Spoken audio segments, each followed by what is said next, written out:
Nakahanda na ang Chinese government na magpautang sa Pilipinas ng humigit kumulang na 6 na bilyon dolyar para sa mga infrastructure projects ng bansa.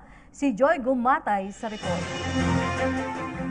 Very promising ang mga project proposals na ipinresenta ng DPWH at DOTR kay Vice Premier Yang Wang at iba pang Chinese dignitaries ilang sandali bago matapos ang kanilang 4-day visit sa bansa. Kamakailan kinumpirma ng Chinese government na handa silang magpautang na higit kumulang $6 billion para pondohan ang iba't ibang infrastructure projects sa Pilipinas sa ilalim ng Administrasyong Duterte. Unang ipinresenta ng DPWH ay ang Davao Expressway Project, isang 23.30 km second-level elevated highway na planong simulan ngayong taon nangangailangan ng higit kumulang 24.5 billion pesos. Ang pangalawang project proposal naman na ipinresenta ng Department of Transportation ay ang Mindanao Expressway Project.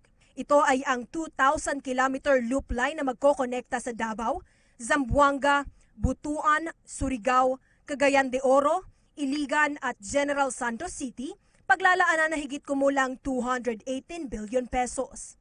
This is all part of our plan, as I have said. We want to spur further economic development for Davao region, and this will be led by the development of Davao City. In the process, we hope to bring down our poverty numbers in the region. Naging makabuluhan ang diskusyon sa gitna ng mga kinatawan ng DPWH, DOTR at mga Chinese dignitaries patungkol sa 2 priority projects na ito. Sa katunayan, planong bumalik ni Chinese Ambassador Zhao sa Pilipinas sa susunod na buwan para sa karagdagang pagpupulong kung papaano masusuportahan ng Chinese government ang mga nabanggit na infrastructure projects. Umaasa ang pamahalaan na magiging matagumpay ang isasagawang feasibility study sa Davao Expressway Project at ang presentation sa NEDA ng Mindanao Railway Project 3rd quarter ng 2017 para sa agarang implementasyon ng mga ito.